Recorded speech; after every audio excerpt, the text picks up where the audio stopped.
The following is a sponsored message from Interfaith Community Services. Voice of San Diego is a nonprofit, and a majority of our budget comes from listeners and readers like you. But we also depend on revenue from grants and advertisers to maintain independence and produce more of the hard-hitting journalism you expect from us. Interfaith Community Services is North San Diego County's largest provider of social services. With programs ranging from food, housing, employment, youth services, addiction recovery, and more, Interfaith serves over 17,000 of their neighbors in need each year. Headquartered in Escondido, their mission is to help people help themselves. And to do that, they need your support. Visit www.interfaithservices.org to learn more. Like we're not gonna say anything funny at all. There that goes. So now we still don't have anything funny, and also we don't get to enjoy each other's company before we start.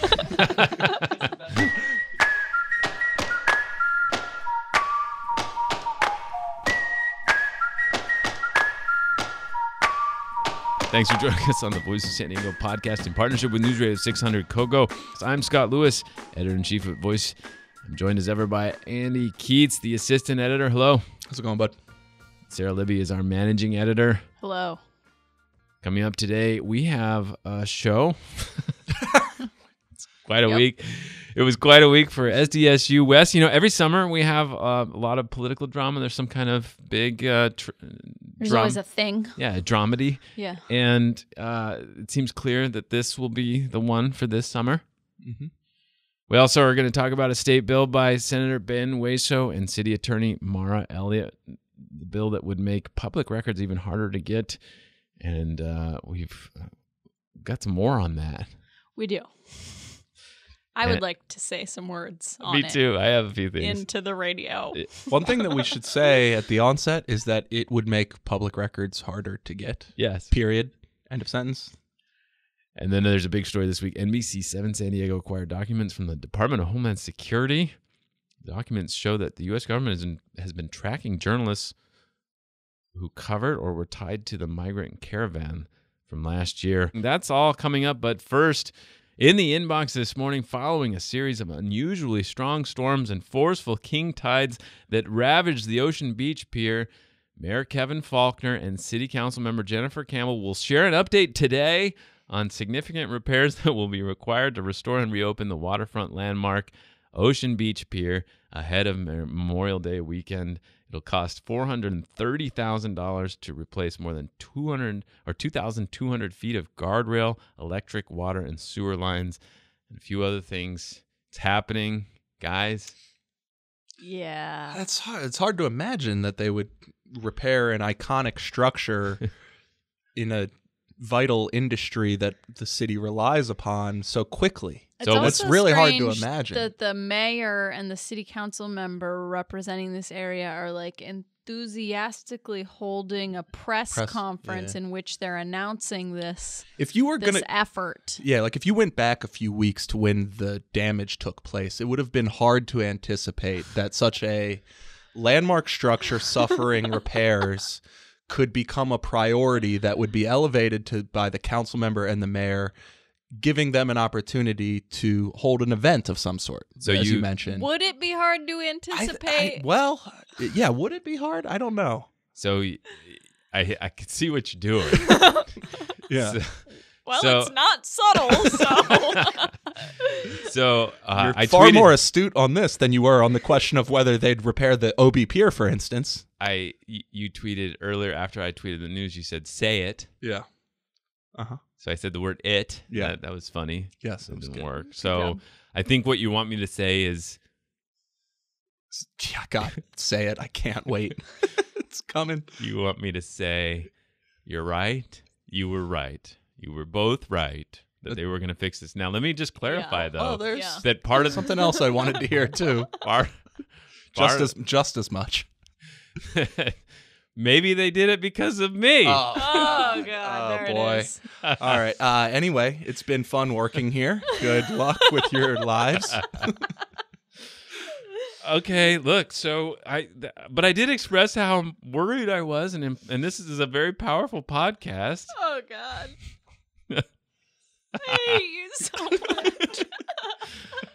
All right, fine. You were right. This is the second time this week Wait, I've what's said the this. second half of that? What? You were right. Meaning, And also, and therefore, I was wrong. yeah, there it is. That's beautiful. I wasn't wrong. I was worried. Well, you were wrong. I was worried. I was worried. It's okay. Due to poor now, instincts. Can I also say the thing I do on the pier every year that I love doing, jumping off, talk about it more with the Junior Lifeguard Program and the Prevent Drowning Foundation, TM.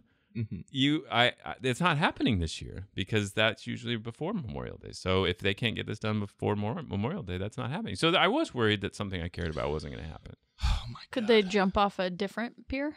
I don't know. All right. I'd rather not talk about it anymore. Okay. All All right, good job. The second time this week I've had to say you're right about something. I've been graceful about it both times. Okay, news of the week. I am still in shock. This is real. Feels like a nightmare. It's just still happening. Senate Bill 615, pushed by State Senator Ben Weso and San Diego City Attorney Mara Elliott, is still a thing proposed for law in the state of California. Let's review for a hot second. Public records law is good. The Public Records Act is good, except that the only way to enforce it and get public records if they don't want to give them to you is to sue or threaten to sue, because the only consequence for not complying with the Public Records Act is that they may lose a suit like that and have to pay for your attorney's fees. That's it. That's all. Mm-hmm. That's the only reason that they provide public records, besides that it's the law. And if they don't want to, which they often don't, is to enforce it that way. That's the only consequence. To be clear, what we mean is there isn't some sort of administrative appeal process. There's no board that you can try to prevail upon that you were wrongfully rejected for those records. There's no fine. There's no fine. There is one way, and it is civil court. And this bill ups the standard for what you'd have to prove to win a lawsuit like that and collect the fees. That's it. 615 SB. So in an interview this week with KPBS, Ben Weso defended this bill. It was something. Let's listen to the clip. And so what inspired you to write this bill? Well, I did have experience in local government, and actually here in state government as well. And it's very usual for us to get Public Record Act requests. And we work very hard every day to satisfy them. When I learned that in the last few years, these requests have ballooned enormously, over 640% in some instances related to the city of San Diego, it's something that I think the public needs to know about, I think. So, you know, when like a cartoon character like vigorously cleans out their ear? Yeah. Like, what? Like, yeah. yeah. So that was me. Because I'm pretty sure we just heard Ben Weso claim that his office gets a lot of Public Records Act requests and that they work really hard on them, which is not true. The legislators are exempt from the California Public Records Act. That's right. You don't have to take our word for it. Here I have from the San Francisco Chronicle, a 2017 story about the many different laws that legislators are exempt from. It reads, quote, "Take access to public records. Want to know whom government officials are meeting with, talking to, or emailing? Or how officials were disciplined after an investigation found them culpable of wrongdoing? State agencies and local governments must release such information under the California Public Records Act, which the legislature created in 1968. But the same information is nearly impossible to get from state lawmakers because the Public Records Act does not apply to the legislature. Instead, lawmakers are covered by the Legislative Open Records Act, which they passed in 1975 in the wake of the Watergate scandal. The act that applies to them is riddled with exceptions, effectively keeping secret many documents that other branches of government must disclose." I sure would love to keep Ben Weso's office busy with Public Records Act requests. It's just not a thing that we can do or a thing that they spend their time on. So he must have just like assumed that like this is happening so he could say that, and yeah. or he just bald-faced lied. Yeah. Either he doesn't know about the thing he's writing a law on, Yep. or he lied. All right, then he dropped another whopper. Maybe it's not a lie. Maybe he just doesn't understand, but Which is listen why to you this. should maybe not write laws about it. And by making it harder for the winning party to collect attorney's fees, it would essentially make the public pay to enforce the law. Why do you think that should be the case? I don't agree that's true. I don't think that this makes it more difficult to collect the judgment. If people following a meet and confer are not satisfied or don't feel that they're being given all the information that they deserve, they can sue and they can be awarded damages. And frankly, there will be more punitive damages against an agency if they fail to provide that information to the public willingly and knowingly. And I think that's a much stronger requirement, that if there is willful conduct on behalf of a city to not provide this information to the public, they will be punished under my bill. No, they won't. They won't. Also, no one gets damages from the Public Records Act. That's not a thing that exists. You can collect attorney's fees that you've already expended. And even then, as our attorney Felix Tinkoff pointed out in an op-ed this week, it's usually a fraction of like the actual cost of doing one of these lawsuits, and they're just recouping their costs. You do not get damages, which are extra, which is like extra money as a punishment. Yeah. Again, I would love to get damages. I would love to send Ben Hueso public records requests. And I would love a law that had punitive fines or other enforcement in it. And it's almost like he thinks in his head, that would be a good law that would be attractive to people, and thus that's what my law does. Yeah. But it does not. It does not. I don't want to project too much, but it kind of seems like he doesn't know much about the California Public Records Act, and he's referring to it in a way that he thinks like might be logical for the act to be structured. Exactly. That's but what it doesn't. It doesn't have anything in there. It doesn't say anything. There's no language that says this would be a harder punishment if you don't comply. All it does is up the standard for what it would take to prove that they were making a proactive decision to hold the records away from you, and thus, then you can collect again the fees. Yeah, and it's again unclear how you would ever prove that they knowingly or willfully withheld the records without the records. Yeah, it would leave it to only instances when there's been some leak that you have the record, you've requested the record, and then you can say. Yeah, you would need to obtain an email saying I'm not gonna give it to them. Yeah. Let's willfully pull this back. He sure does deserve it, but he's not gonna get it. All right, so this nightmare keeps going on. Mara Elliott tweeted the other day that citizens shouldn't have to sue to get records. And it's like, I know! You're sure right! I know! I really hope that this is like you with the peer, where the reality is of course this bill's not going to go anywhere. It's crazy. That's what I'm worried but about. I'm worried. It's like an existential threat to our very mission, to the transparency in California, and it's just trotting along. Can we say also, why do they keep suggesting that an increase in requests from the public for information that belongs to the public is some sort of disease? It's like a menace. Yeah. And you can almost tell in that first clip that he started to recognize that he shouldn't say that's a bad thing. Because he starts out by saying, look, I just heard there's a 650% increase in people wanting to know more about their government. Here's what so we had to do something about that. Here's what I'd like to see somebody at the city of San Diego do. Point out that years ago, they used to not have an automated system through which you could file records requests. So what journalists did is they file records request on letterhead, or sometimes they file them in person, but it kind of seemed like you needed to know what you were doing. Now there's this next request system, which it has some flaws, but if at nothing else, it's a portal, and it tells you, put in this information here. What do you want? What department is it? If you don't know what department, we'll route it to the right place. And then, guess what? Maybe the number of records might have increased as a result of that. That Because is you're a tracking. victory of open government. Yeah, it's a system that they rolled Congratulations, out you to, did it. to great fanfare Yeah. about how open and transparent they were being. They got and national now they're, coverage. And now they're using that influx of records that happened as a result of making the process easier and saying, shut it down. Yeah. Now, Corey Briggs made a point that it's possible that because of the old system wasn't centralized, that there was undercounting then, and that there hasn't actually been an increase. But let's stipulate, for argument's sake, that there was an increase. Yeah. Pat yourselves on the back. You've done a real service for public records, public information.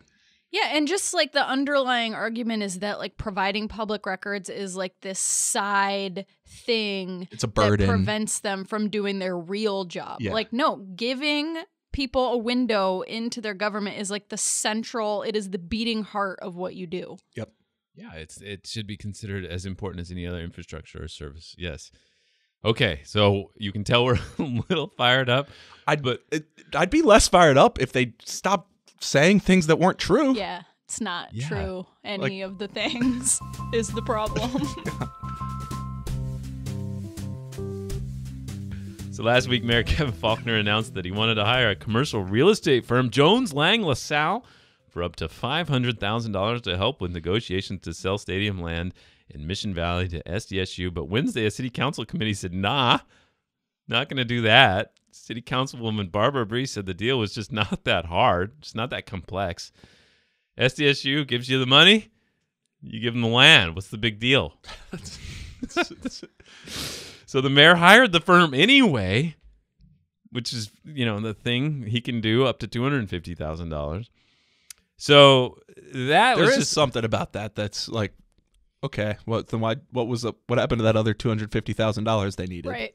I'm not going to spin for them, but if I were to, I would say like it was up to 500. Yeah. And so they're saying like, well, we need something. So if the only thing we can get is 250, we'll go up to there. And if we have to rush it through or whatever. But I mean, they obviously feel very like they need this support, right?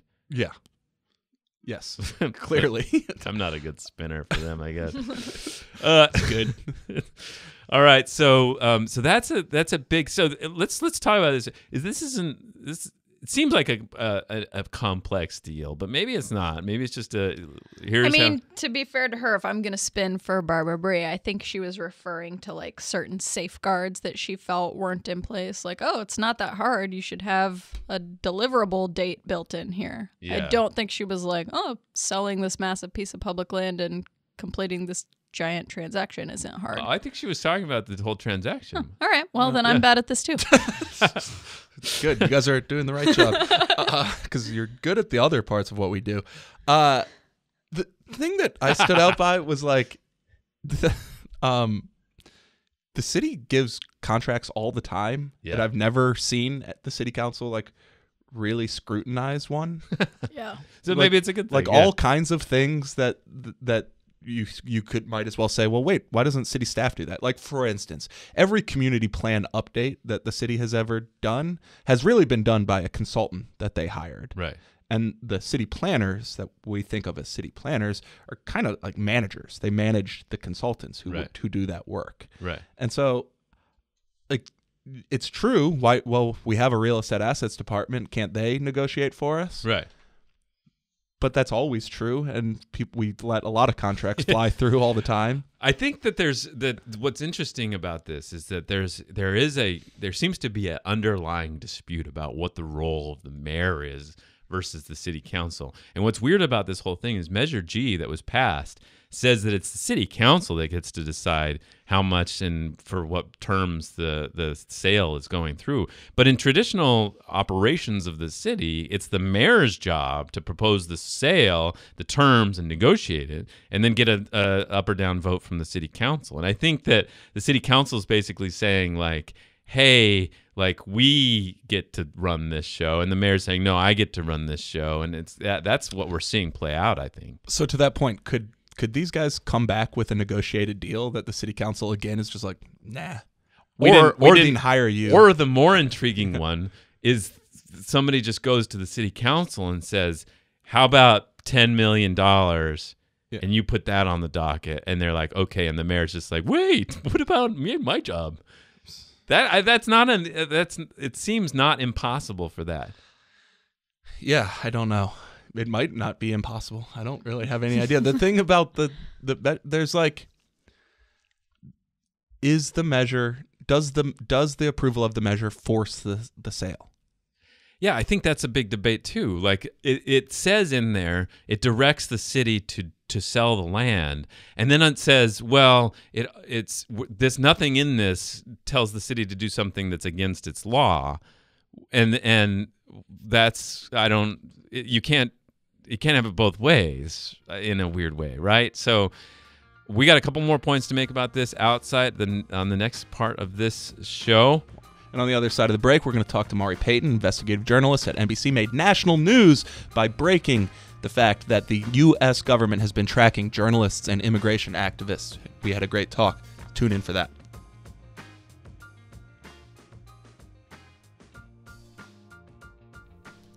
Hey, Nate John here, digital manager at Voice of San Diego. I also produce the show.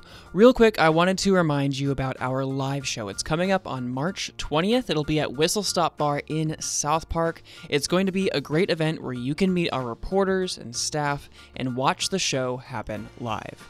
Whistle Stop is also just a really cool event space. So you can get tickets for that at voiceofsandiego.org/events.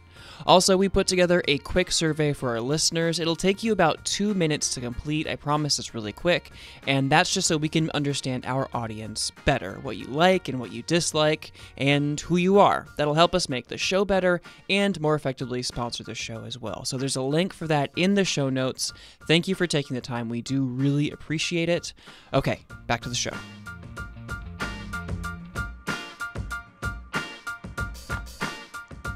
We are back. We have been alerted that we're spiking the audio levels a little bit. Fired up today. All right, so we had an op-ed this week from Anna Ponting. She had done an op-ed for us like 10 years ago when she was a high school student. Now she's a graduate student at Harvard's Kennedy School of Government. Glad to have played a role in that. Yeah. Congratulations, Voice. Yeah. So she wrote an op-ed that was really good. Basically, she said this SDSU West vision for Mission Valley is beautiful. It's inspiring. It could transform the region, provide a lot of important amenities, but that's why it's really important for them to be transparent about what and how they're going to pay for this especially initial investment in this property. And so the main thing we are interested in is this sort of $250 to $400 million initial investment they need to make to prepare the land and to build the stadium, right? Mm-hmm. It's a lot. It's a lot of money. And so that's not part of it where they're going to get a private developer to put up the money for. This is the part of it to get ready to do that, mm-hmm, right? Mm-hmm, mm-hmm. And so we are really interested in how that'll be funded. And as Anna puts in her piece, the portion of the project that will be built and managed by SDSU will be funded by Cal State revenue bonds. The university stresses that these obligations will be repaid by the earnings from the project, such as retail rents, stadium ticket sales, and leases from hotels, not student fees or tuition. Since 2016, however, student tuition has been included in the pool of revenues that back Cal State's revenue bonds. And this point is important. Revenue bonds issued for SDSU West can contractually be repaid by student tuition. Whoa, Anna. Right. Yeah. So I'll make a comparison here. What is contractually possible is the important thing to focus on, not what you think is going to happen. As a comparison, it was very important 2 years ago when we pointed out that it was perfectly legally allowed for Sandag, had Measure A passed, to use that money to pay for old Transnet projects. It was important to point that out because we knew that Transnet was underfunded, right? And it was the fact that it was allowed meant that if it was the case that it was underfunded, would be paid back. So now they respond by saying it's not going to happen. You don't have to worry about us using tuition. Maybe, and I hope that's the case. I hope that your financial models prove accurate. But as long as it is the case that it is allowable, that tuition is part of these funds that backstop all of your borrowing, then it is important to point that out, that that's a possibility, that is in it's the realm also of possibility. especially important to point out because we don't know what their plan is and they won't tell us. Yeah. It's hard to say how viable that possibility is without having seen the plan. And this is one of those classic moments where, like, in the past, I've seen it cycle after cycle, right? Where somebody said, oh, don't worry. Yeah. It'll never increase the pension payment. Or don't worry, the ticket guarantee will never get triggered. Don't worry. We definitely have enough signatures. Right, we definitely. And then you come to find out that wasn't true, but then the people in charge have been removed and they're like, yeah, you were right about that, but we're moving on now. No, no. I mean, another one that hasn't actually come up, that it hasn't mattered because we haven't built the convention center, but if you remember, there was a big show at City Council back in 2012 with Carl DeMaio making a big theatrical performance out on the dais saying, can you assure me that we won't end up having to dip into general fund revenues to pay back the convention center bonds if the expected hotel revenues don't come in? And he got like an assurance from somebody for whatever that was worth. But the fact of the matter was those bonds were still backstopped by the general fund. Right.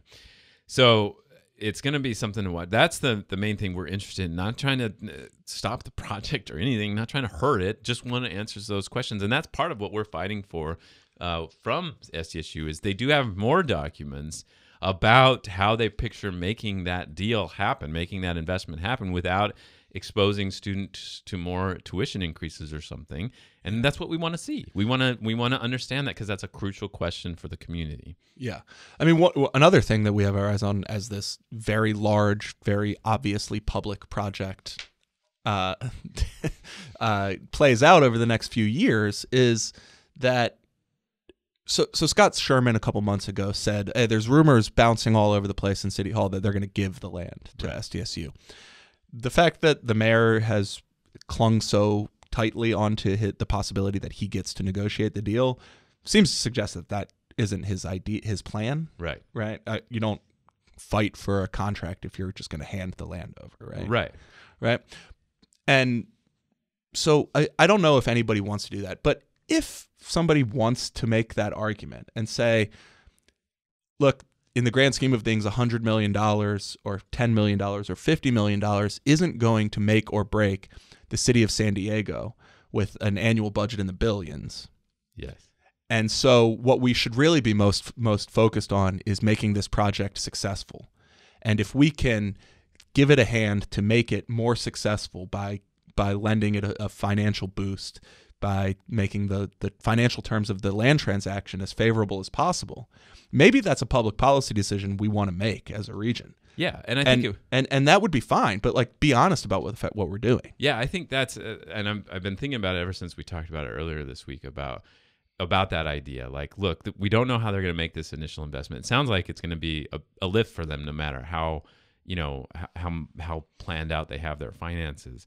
And so there is an argument perhaps to be made that the city should just maybe give them the land or some really good deal for this land. Be happy that you're off the hook for the ongoing maintenance of the project, right? Of the stadium. Yeah. Right. That's what, $12 to $15 million a year. You wipe that off, and then you spur the development of this land, getting the benefits from that over the long term, all that sort of thing, right? Right. And so at first I heard that, I'm like, my city hall, like taxpayer watchdog, instinct was to revolt and say like, no, we need $100 million or whatever for services and what you're saying, and what I think what this theory would be is actually the overall project long term is much more important. It's much more important for the city for that to be successful, and we have a role we could play in making that successful.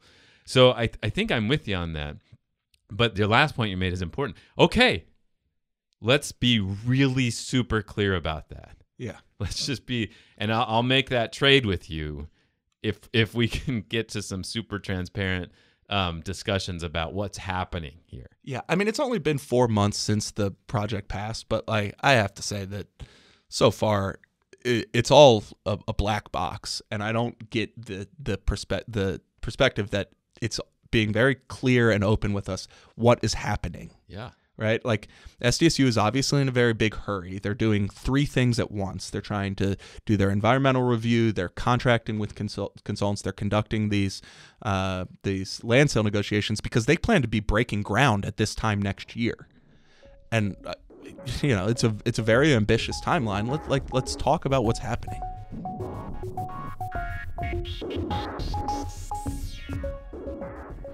All right, coming up, I call NBC's Mari Payton to talk about her story on a secret government database that's been tracking journalists. Attorneys felt they were being sometimes targeted by their own government, and now leaked documents from a government source show their fears were warranted. So these documents show federal agencies have been collecting and compiling detailed information on American citizens. NBC7 investigative reporter Mari Payton is here with more on this exclusive investigation. Mari? Mark, Catherine, screenshots of the internal database were provided to NBC7.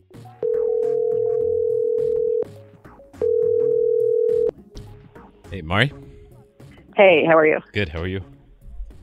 Oh my gosh, sorry, I'm like so swamped. I'm like out of breath. No, I really appreciate taking the time. Thanks. Yeah, no problem. Okay, cool. I would imagine you guys, like the traffic must be blowing up on that story. Yeah, it's pretty big. And then I did an interview already with like BBC, and I have an MSNBC head. That's why I couldn't do you at 1:30. Yeah. Well, I appreciate it taking the time. Cool. Yeah, no problem. Okay, go ahead. All right.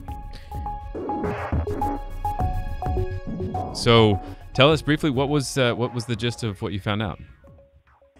So basically, and you'll recall that last year, especially the end of 2018, there were a lot of migrants from Central America that were making their way towards the Tijuana-San Diego border, the San Ysidro port of entry specifically. And journalists were there, immigration advocates, lawyers, all sorts of people.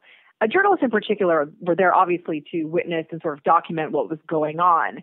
And a lot of them sort of felt like they were being watched or tracked because they were being taken in for secondary screenings while they were crossing the border, which hadn't happened. And this kind of was going on over and over at a bigger frequency. So basically, we were leaked some information that confirmed those suspicions, essentially. We have this database now that we show that there are about 59 people that were on there that were all covering the border or at the border around that time. And the government was suspicious of what exactly? That they were, threats or something? Well, that's sort of the big question here, right? Why are they on this particular database? Why are they being tracked? The only thing that they seem to have in common is that all of these people were there at the border sometime in November, December 2018. Customs and Border Protection later came back to us with a clarified statement 5 days after their original sort of broad response to our inquiries. And they said all of these people were witnesses or were there when violence erupted at the border in late November. But some of the people we spoke to for the piece and some of the people we interviewed say they weren't even there in November. So it's really, that's one of the questions. What is connecting all of these people to this database and why are they being listed? And can you tell us anything about how you got the story beyond it just came? So we have a source in Homeland Security, and that source came to us with these documents, essentially screenshots of this database. The database isn't just accessible to Homeland Security, though, also to Customs and Border Protection, ICE, FBI, the San Diego sector of the FBI. And that source was pretty alarmed by what was going on. In fact, told us that it was an abuse of the Border Search Authority, saying that they were not an intelligence agency and thought it was strange that this sort of information was being gathered on citizens. So gave us this information and gave us these screenshots. And when we looked at it, we looked at the list, and we weren't able to see everything in detail. For example, there were very detailed dossiers on a lot of these people listed in the database. We were only able to view a few of them. But in it were extreme details about some of these people, not only just the basic information like a passport photo, but some of it was social media photos, even relatives' names. For one person, the car that they were driving, the make and the model, the license plate number. So there was a lot of information associated with some of these people in this database. So this person was alarmed enough to give us this information. Of course, we had to verify it. And when we reached out to Customs and Border Protection, they didn't deny it. And did the database actually say, flag this person or pull them out of the line or any kind of like indication of what they were supposed to do with this information when they came to the border or something like that? Well, we do know that all of the people listed on the database have recently been taken in for secondary screenings. Secondary screenings sort of happen all the time, but it sort of ramped up in the last few months following the caravan. And the journalist that we spoke to said in one instance she was actually separated from her camera, from her cell phone, and so that was alarming. Other journalists reported being asked if agents could look through their notebooks. So they noticed that there was something going on around the end of 2018. They were being called in to do secondary screenings, but then some of these people were actually being denied entry into Mexico to do work. And so they knew somehow, like I said before, that they were being tracked or monitored, but didn't have sort of the evidence until we presented them with this database. Wow.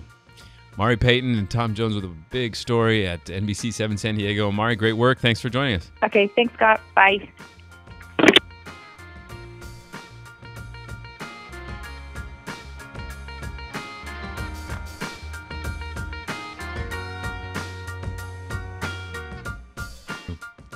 Thanks for listening to the Voice of San Diego podcast. Our newsletters are awesome. You can get all of them at voiceofsandiego.org/newsletters. And we have a survey for you. If you could fill that out, it would be greatly appreciated. It'll help us make the show better and sustain it, so thank you for doing that. Link will be in the show notes on the website. I'm Scott Lewis, CEO and Editor-in-Chief at Voice of San Diego. Andy Keats is the Assistant Editor. Sarah Libby is our Managing Editor. And this show was produced by Nate John and Adriana Heldes. Thank you, and we'll talk to you next week.